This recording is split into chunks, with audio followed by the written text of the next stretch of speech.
Hello दोस्तों, अस्सलाम वालेकुम। मैं क़मर अब्बास आप लोगों का अपने ही YouTube channel Abbas study centre पे खैर मकदम करता हूं। दोस्तों, जो एनसीईआरटी की सीरीज़ हम लोग क्या है बीपीएससी टीआरई 4 और यूपी टीजीटी उर्दू के लिए तैयारी कर रहे थे, उसी सेशन को आगे बढ़ाते हुए आज एनसीईआरटी की 6 से लेके 12 तक के जो दरसी कुतुब हैं उनके पैराग्राफ से ये सारे के सारे क्वेश्चन या सवालात उठाए गए और ये आप लोगों को क्या है कि बीपीएससी टीआरई 4 के लिए बहुत ही इम्पोर्टेंट साबित होने वाला है। तो जिन लोगों ने क्या है कि वो वीडियो 1, 2, 3 जो कि एनसीईआरटी सीरीज़ के नाम से प्लेलिस्ट में मौजूद है, नहीं देखिए, जाके प्लेलिस्ट खोल कर देख लें।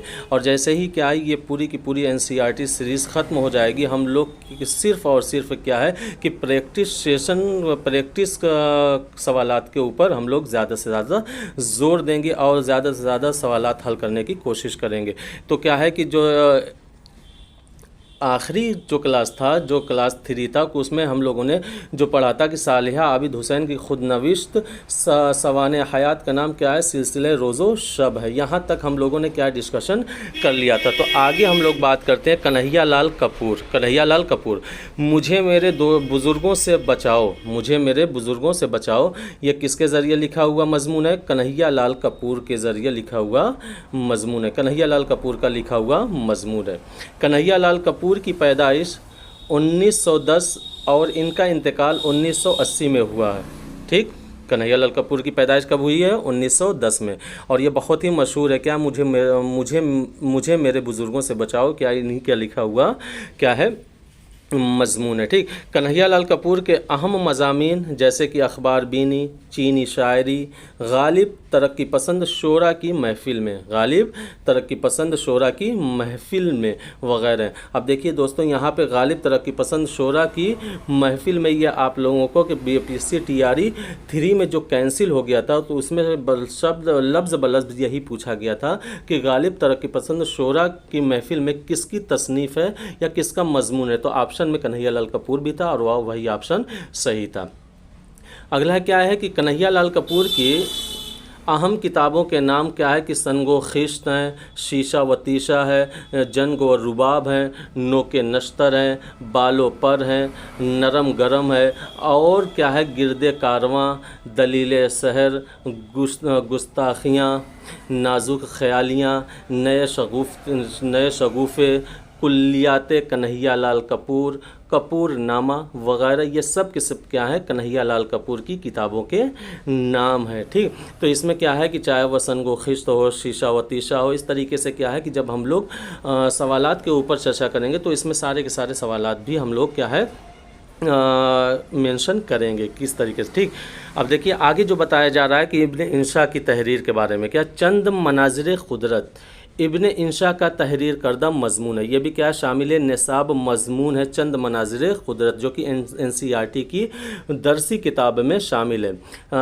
चंद मनाज़िर क़ुदरत किसका मज़मून है? इब्ने इंशा का तहरीर करदा मज़मून है, जो उनकी किताब उर्दू की आखिरी किताब से माखूज़ है। अब देखिए दोस्तों, ये भी क्या है कई तरह के सवालात बन सकते हैं कि चंद मनाज़िर क़ुदरत किसका मज़मून है, तो वह किसका है? इब्ने इंशा का है। चंद मनाज़िर क़ुदरत इब्ने इंशा का तहरीर करदा मज़मून उनकी कौन सी किताब से माखूज़ है? तो कौन सी किताब से माखूज़ है? उर्दू की आखिरी किताब से माखूज़ है, उर्दू की आखिरी किताब से माखूज़ है। फिर उसके बाद क्या है बताया जा रहा है कि चंद मनाज़िर क़ुदरत में इब्ने इंशा ने आसमान, सितारे और हिलाल, हवा, पहाड़, अब्र की तरफ लोगों का जहन मरकूज़ किया है। अब देखिए कि जब चंद मनाज़िर क़ुदरत जो कि इब्ने इंशा के ज़रिए लिखा हुआ मज़मून है, इसमें आसमान की तरफ इशारा किया गया है, सितारे की तरफ इशारा किया गया है, हिलाल की तरफ इशारा किया गया है, हवा की तरफ इशारा किया गया है, पहाड़ की तरफ और अब्र की तरफ इशारा किया गया है। चंद मनाज़िर क़ुदरत में इब्ने इंशा ने जगह जगह पर गालिब के शेर को तहरीर किया है। देखिए यह भी इम्पोर्टेंट बन सकता है कि चंद मनाज़िर क़ुदरत में इब्ने इंशा ने किसके शेर को तहरीर किया है, किसके शेर, किस शायर के शेर को तहरीर किया है, तो वह शायर कौन है, गालिब के शेर को तहरीर किया है। इब्न इंशा का असल नाम शेर मोहम्मद ख़ान है, क्या है, शेर मोहम्मद ख़ान है, और कलमी नाम इब्न इंशा है, और कलमी नाम इब्न इंशा, यानी वह इब्न इंशा के नाम से लिखा करते थे। उनकी पैदाइश 1927 और इनका इंतकाल 1989 में हुआ था। ठीक, क्या है, इब्न इंशा का असल नाम क्या है, शेर मोहम्मद ख़ान है, और कलमी नाम क्या है, इब्न इंशा। ठीक, इब्न इंशा के कई शेरी मजमूए शाया हुए, जिसमें चाँद नगर, अब देखिए कि चाँद नगर की सिनफी हैसियत क्या है, ये शेरी मजमूआ है, क्या है, शेरी मजमूआ है, को सबसे ज़्यादा क्या शोहरत और मकबूलियत हासिल हुई है, शोहरत और मकबूलियत हासिल हुई है। ठीक, फिर आगे बताया जा रहा है कि इब्न इंशा के सफ़रनामों में, अब देखिए यहाँ पे अब इब्न इंशा के सफ़रनामों के सिलसिले में बात हो रही है कि चलते हो तो चीन को चलिए, ये किसका सफ़रनामा है, इब्न इंशा का है। दुनिया गोल है, किसका सफ़रनामा है, इब्न इंशा का। आवारागर्द की डायरी, इब्न बतूता के ताक़ुब में, नगरी नगरी फिरा मुसाफिर, ये सारे के सारे क्या हैं, इब्न इंशा के सफ़रनामे, जो कि बहुत ही मशहूर हैं। आपसे क्या पर्दा, ये भी तसनीफ़ है, किसका, इब्न इंशा की। दिल वहशी, चाँद नगर, इस बस्ती के एक कूचे में, खुमार गंदुम, सहर होने तक, उर्दू की आखिरी किताब, इब्न इंशा की काबिल ज़िक्र तसनीफ़ है। दोस्तों ये सारे के सारे NCERT बेस्ड क्वेश्चन बन रहे हैं, NCERT बेस्ड, जो कि क्या है, उसके पैराग्राफ से उठाया गया। इसमें से कुछ जैसे कि खुमार गंदुम वगैरह, सहर होने तक, ये क्या है कि इसमें बढ़ाया गया है, लेकिन क्या है कि आपको चाँद नगर और नगरी नगरी फिरा मुसाफिर और इब्न बतूता के ताक़ुब में, ये सारे के सारे क्या NCERT में दर्ज हैं। तो ठीक, तो या फिर उसके बाद बताया जा रहा है कि इब्न सफ़ी का असल नाम असरार अहमद था। अब यहाँ पे इब्न सफ़ी के बारे में, जो कि क्या है, जासूसी नावल में सबसे ज़्यादा मशहूर जो नावल निगार हैं, वो कौन है, इब्न सफ़ी है। कौन है, इब्न सफ़ी। इब्न सफ़ी का ये भी क्या है कि NCERT की दरसी किताब में शामिल है। इब्न सफ़ी का असल नाम असरार अहमद था। उनकी पैदाइश 26 अप्रैल 1928 को इलाहाबाद में हुई, और इनका इंतकाल 26 जुलाई 1980 को कराची में हुआ। क्या है, इब्न सफ़ी, जो कि क्या है, एक जासूसी नावल निगार हैं। उनका असल नाम क्या है कि असरार अहमद, और इनकी पैदाइश क्या है, 26 अप्रैल 1928 को इलाहाबाद में हुआ, और 26 जुलाई 1980 को कराची में इनका इंतकाल हुआ। इब्न सफ़ी जासूसी नावल के लिए मशहूर हैं। इब्न सफ़ी किस नावल के लिए मशहूर हैं, जासूसी नावल के लिए मशहूर हैं। फिर उसके बाद क्या है कि इब्न सफ़ी ने तकरीबन 250 नावल लिखे।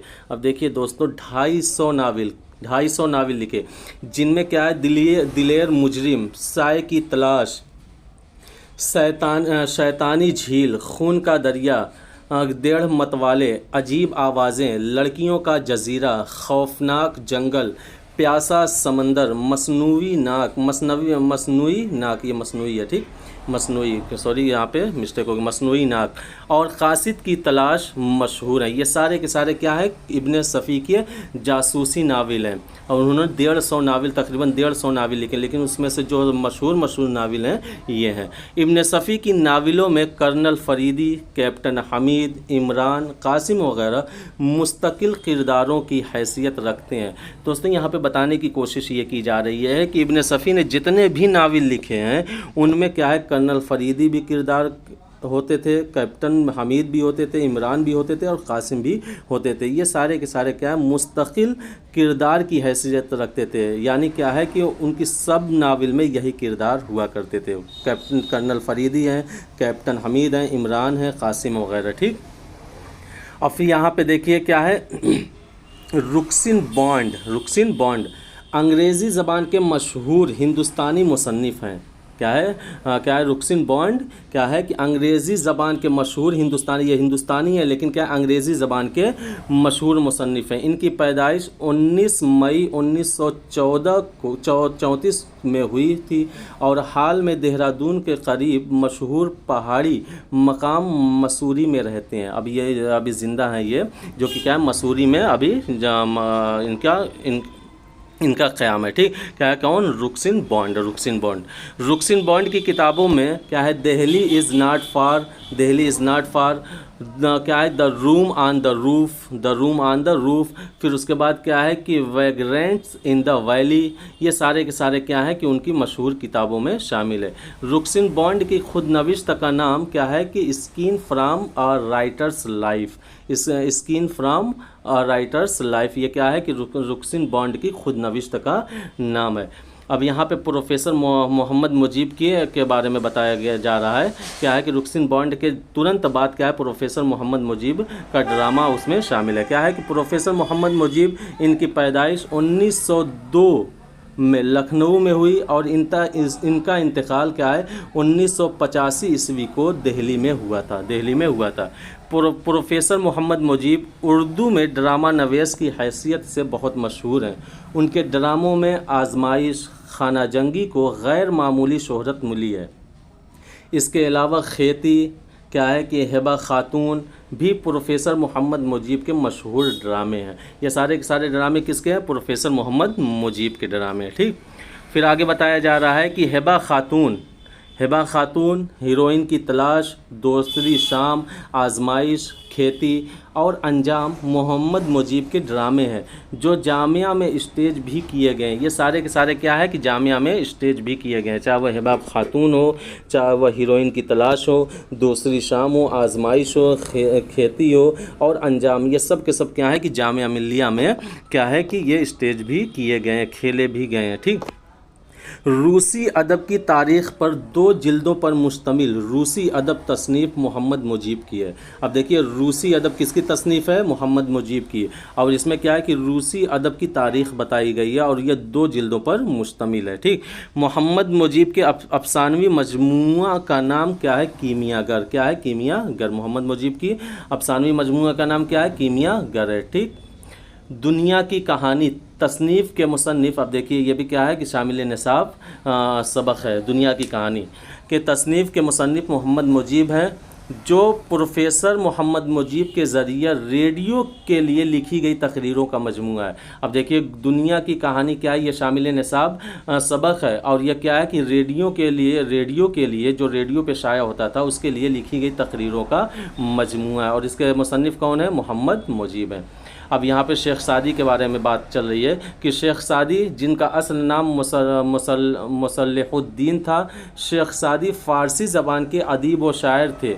उनकी 2 किताबें गुलिस्तां और बूस्तां बहुत मशहूर है। ठीक, बादल और तारे नज़्म के नज़्म निगार तिल्लौक चंद महरूम है। ये भी क्या है, शामिल निसाब नज़्म है। बादल और तारे ये किसकी नज़्म है, क्या है कि ये तिल्लौक चंद महरूम की है। अरुणाचल प्रदेश हिंदुस्तान के शुमाल मशरिक़ में है। मुल्क के इस हिस्से में 7 रियासतें अहम है। अरुणाचल प्रदेश कहाँ पे कायम है, ये हिंदुस्तान के शुमाल मशरिक़ में कायम है। मुल्क के इस हिस्से में 7 रियासतें अहम है जिन्हें 7 सिस्टर्स स्टेज भी कहा जाता है। और वह कौन 7 सिस्टर्स स्टेज हैं, वह आसाम है, अरुणाचल प्रदेश है, मणिपुर है, मेघालय है, मिजोरम है, नागालैंड है और त्रिपुरा, इन रियासतों में शामिल है। वह 7 सिस्टर स्टेज जो है अरुणाचल प्रदेश, ये क्या है, ये आसाम, अरुणाचल प्रदेश, मणिपुर, मेघालय, मिजोरम, नागालैंड और त्रिपुरा, इन रियासतों में शामिल है। अरुणाचल प्रदेश को पोशीदा जन्नत, हिडन पैराडाइज कहा जाता है। अरुणाचल प्रदेश को क्या कहा जाता है, हिडन पैराडाइज, क्या है, पोशीदा जन्नत कहा जाता है। लोकगीतों को जमा करने का सबसे ज़्यादा काम किसने किया है, देवेंद्र सत्यार्थी ने किया है। किसने किया है, देवेंद्र सत्यार्थी ने किया है।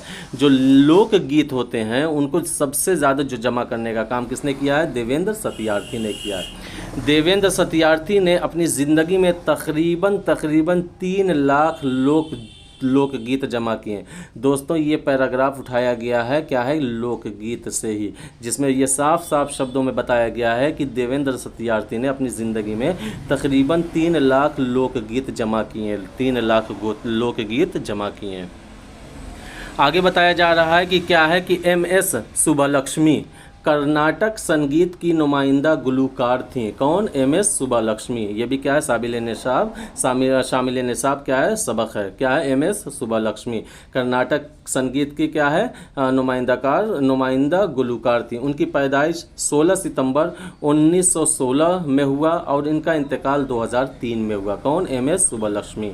MS सुब्बालक्ष्मी की मुलाकात गांधी जी से 1944 में हुई थी। कब हुई थी गांधी जी से मुलाकात इनकी? 1944 में हुई थी। ठीक। मिर्चनामा ख्वाजा हसन निज़ामी का तहरीर करदा मजमून है। अब देखिए मिर्चनामा ये भी क्या है? शामिल निसाब क्या है? मजमून है मिर्चनामा। और किसके ज़रिए लिखा गया है?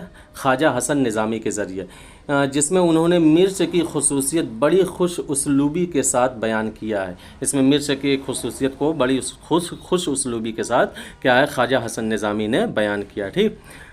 क्या है कि खिलकत खे पर ज़बर यानी खलकत खे पर ज़बर के साथ मानी है लोग, यानी यहाँ पे खलकत है। खलकत क्या है? खे पे ज़बर जिसके माने क्या है? लोग हैं। और खिलकत खे पर ज़ेर के साथ जिसके माने पैदाइश के हैं। खलकत यानी लोग और खिलकत यानी पैदाइश। ठीक। एक लड़की का गीत अख्तर शीरानी की नज़्म है। ये भी क्या? शामिल निसाब नज़्म है। एक लड़की का गीत किसकी नज़्म है? अख्तर शीरानी की नज़्म है।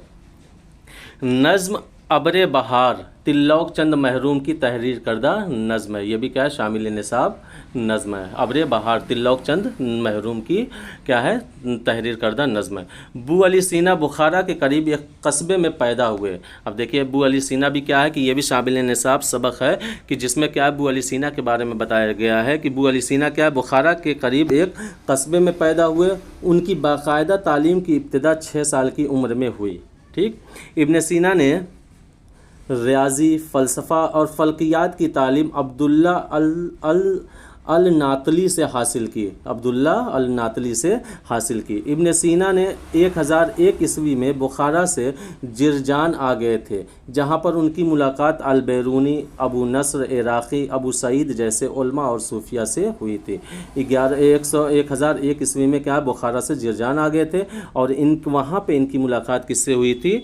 अल बैरूनी से हुई थी, अबू नस्र से हुई थी, अबू नस्र इराक़ी से हुई थी और अबू सईद जैसे उलमा से हुई थी। तो दोस्तों आज का सेशन यहीं पे ख़त्म करते हैं और अगले सेशन में हम लोग क्या है कि NCERT में जो गज़ल से मुताल्लिक़ जो अहम मालूमात हैं और जितने भी गज़ल गो शोरा हैं उनके बारे में हम लोग क्या है डिटेल के साथ हम लोग बहस करेंगे। तो आज का सेशन यहीं पे ख़त्म करते हैं। इंशाल्लाह मिलते हैं क्लास 5 के साथ, जिसमें भी क्या है कि पूरा का पूरा NCERT बेस्ड क्या है 1 लाइनर क्वेश्चन होगा और ये आप लोगों को क्या है कि BPSC TRE 4 के लिए बहुत ही अहम साबित होने वाला है। तो मिलते हैं अगले वीडियो में एक नए सेशन के साथ, जब तक कि आप लोग BPSC TRE 4 की तैयारी में लगे रहें।